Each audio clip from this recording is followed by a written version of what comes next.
It's our football show, episode 253, I believe. Florida Gators. Topic of discussion today. Going to be a short one, by the way. We're just going to talk about Jon Sumrall's overhaul of the Florida Gators football program and whether we can expect to see the Gators back in the limelight in 2026. Dare I say, championship contention in 2026. We will see. We'll take a look at Florida's 2026 football schedule. We'll talk a little bit about some insider scoops about Sumrall's involvement in Gainesville compared to Billy Napier's. Amongst other things, it's going to be a real quick episode.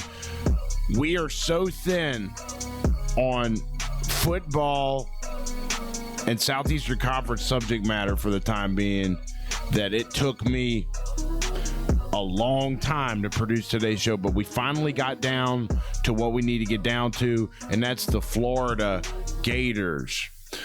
Some people are really bullish on Florida for the 2026 season. I understand it. I understand the allure with Sumrall. He's a infectious personality. I think somebody went in there, talked to him. He took him around a facility, and the guy loves ball. He's got an energy to him. He obviously is a charismatic guy that cares about his guys. Okay? Even Paul Feinbaum the other day said that he believes Florida is in the best position it's been in maybe over a decade. And he specifically called out the assistant coach hirings. I think they brought on Brad White as a defensive coordinator from Kentucky. And here's the thing about Sumrall and how Kentucky completely whiffed on him. Sumrall played his college ball at the University of Kentucky. Kentucky obviously lets Mark Stoops go at the outset of last season. And you don't get Sumrall. Major whiff by Mitch Barnhart. Then they get Kentucky's defensive coordinator, Brad White. They get him away from UK. I think that's inexcusable for Mitch Barnhart over there at the University of Kentucky. I know he's stepping down here soon. His ass is probably halfway out the dough. You got a OC apparently who's a star in the making at Florida. Buster Faulkner. Some people are saying this guy isn't even going to be at Florida more than a year or two because he's going to get a head coaching job somewhere. This staff is being compared to the 2007, 2008 Urban Meyer staff that produced a generation of head coaches. Here's the thing, guys. It's college football. I know we're in a new era of the sport. I understand that we are in the dog days of the offseason, guys. Everybody's getting positive press. I don't want to be a hater. I really am trying my best to not be a hater. But how often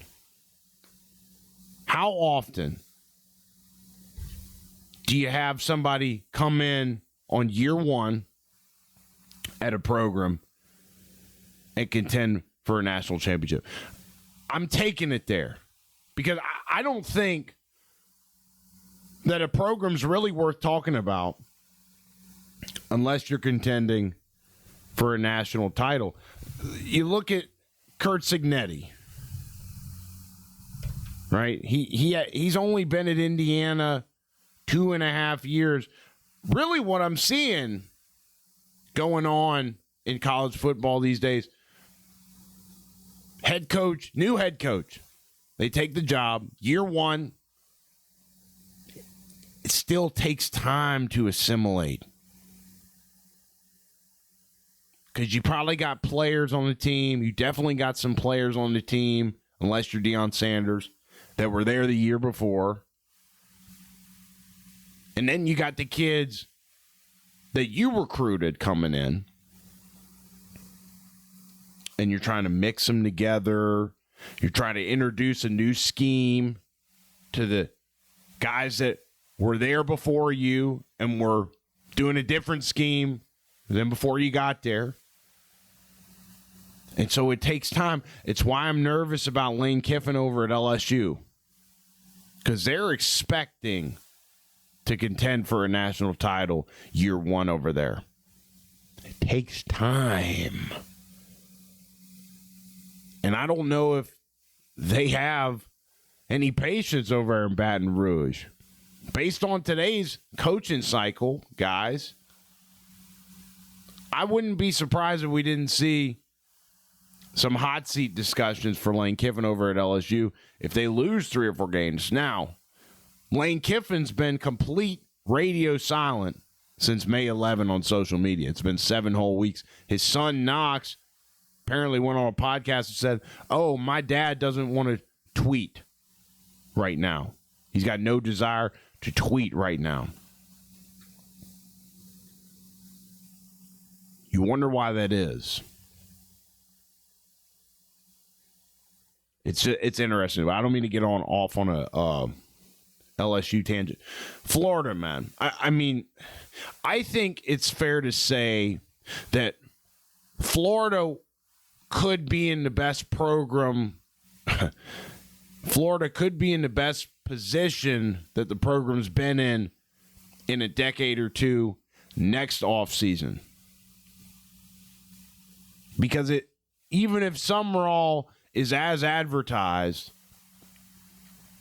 it still takes time for a program to assimilate to a new coach, even in this new era, even with the Curt Cignettis of the world. Curt Cignetti didn't have the season that they had last year until his second year. That's the magic time frame for me when a program's hiring a new coach, is year 2, because then you've had time to establish your vibe in the building. You've had time to weed out maybe some guys that don't necessarily jive with your style of program. You get time to recruit the guys that you want to recruit and have be a part of your program. So I think it's relatively unfair to put all this weight, all this expectation on Jon Sumrall in year 1 at Florida. Like I said, people like Paul Feinbaum saying they think at this very moment the Florida football program is in the best spot they've been in maybe a decade. And that's fine. That very well could be true. But let's tamper our expectations a little bit. Take a look at Florida's schedule here. Open up at home against Florida Atlantic. That'll be a dub. Get my background back, damn it. Okay, you open with FAU, 1-0. Week 2, you got Campbell at home, 2-0. Then you go on the road to Auburn. What kind of program is Auburn going to have? That's another question mark. Alex Golesh down there, I released a clip today talking about the state of the Auburn program and how they haven't really been a contender since 2013. Nick Marshall. What's that Auburn football program going to look like? I think more of the same of what we're talking about. Year 1, we'll see how Golesh fares. Making the jump from South Florida to the big old SEC. Some of these coaches that got hired this past offseason probably ain't going to cut it. That's just the law of probability at work. Florida goes to the Plains. That'll be their first true test, regardless of what kind of team Auburn's got. Because as we know, any road game in the SEC, any given Saturday, is a damn battle. Can the Big Ten say the same? Week after that, Ole Miss comes to Gainesville. That's another true challenge. Ole Miss, again, we dropped this take on the show. If you haven't heard yet, need to catch up with the times. Hit subscribe on this damn SEC football channel here. Ole Miss heading to Gainesville in week 1, 2, 3, 4. Okay, so the week after the LSU game, Ole Miss heads to Gainesville to face Sumrall's program. And that's probably going to be, I would guess that the Rebels will be heavily favored in that. Then they head to Missouri. Then they host South Carolina. Then they head to Austin, Texas. The Florida-Georgia game will be held in Atlanta this year. So basically a home game for the Dogs. Then Florida hosts Oklahoma. Then they go on the road to UK, host Vandy, and then go down the road to Tallahassee to play the Seminoles. How the hell are we going to pick a perfect schedule? If we had the ability to do that, I would just head to Vegas, and I'd probably still do this show, but I wouldn't have to do anything else for a living. But if I had to guess, if you're Florida this year, you probably lose on the road to Texas. You probably get beat by Oklahoma at home late in the year. You probably lose to Georgia. You probably lose to Ole Miss. Did I say Texas? Ole Miss, Texas, Oklahoma, and Georgia. That puts us at 8-4 if we're the Florida Gators. If you're a Florida Gators fan, how do you feel about an 8-4 season? Are you happy with that? Does that feel like an improvement? I'm asking. Because I really don't know what the temperature of that Florida Gators football program is. Also, you host South Carolina. I think that's going to be a hell of a game. I don't see Florida having problems with Kentucky. And I don't really know the state of Vanderbilt's program at the moment either. So, for Florida, year one of Jon Sumrall, I think the ceiling is probably 8-4. The floor, what could the floor be? Well, they could get beat by Auburn. They could get beat by South Carolina. I don't know what the Florida State football program. So let's say 6-6 for Florida. And again, you got some people out there saying that this Florida program's in an incredible place. And depending on how you look at that, that's a very subjective statement. Could be in a great spot, but we could also be given too much expectation to Coach Sumrall in year one. We got SEC Media Day coming up, I think, in 2 or 3 weeks. So that'll be interesting. Some people have said that in 6 months, Jon Sumrall has integrated himself into Gainesville better than Napier did in 4 years. And this is a recurring theme, especially within the coaching carousel in the last couple of years. That was a big complaint for Brian Kelly at LSU, is that he didn't fit in culturally. He didn't do a good job of immersing himself into Baton Rouge. And now we hear a similar complaint about Billy Napier. You got a Florida Gators journalist saying that in 6 months, Jon Sumrall's done a better job of integrating himself into the Gainesville community than Napier did Billy Napier. That's the outgoing former Florida coach in 4 years. I like Sumrall. He's a Kentucky alum. Everything I hear out of his mouth rubs me the right way so far. Some people are saying they expect a quantum leap from Florida in 2026. Florida record last year. I can't remember their record. But they had Lagway at quarterback. I mean, he just wasn't good. 4-8. So, if you're Florida and you go 6-6, if you're a Florida fan, are you happy with that in Sumrall year one? I bet someone would say, yeah. I don't want to speak for him. I'm not in Gainesville. Some people say quantum leap. What would quantum leap look like? Would quantum leap be going 4-8 and then maybe going 8-4 in 2026. Again, I think if you're Florida, you're guaranteed 4 losses. You're probably guaranteed to lose to Georgia. You're probably guaranteed to lose to Ole Miss. Probably guaranteed to lose to Texas unless their season spirals out of control. And we talked about that 2 episodes ago. So go ahead and check that out on our channel here if you get a moment or two outside of this podcast. And then people are talking up Oklahoma, saying that they could have a really good team as well. John Mateer completely re-upping his throwing motion, apparently working with some physiognomic guy of Josh Allen's, working with him to help him throw the football. So people are really high on Oklahoma. So if I was an NPC, calling myself an NPC, based on what I've read about Oklahoma, I don't know if Florida could get that done. But what if they do? What if they win one of those 4 games and they win everything else? They go 9-3. Again, South Carolina will probably be a tough game for them. Auburn will probably be a tough game for them.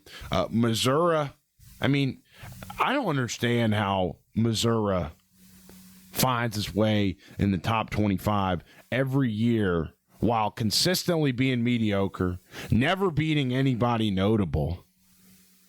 What is the hype or the continued goodwill in the rankings preseason for Missouri? I don't get it.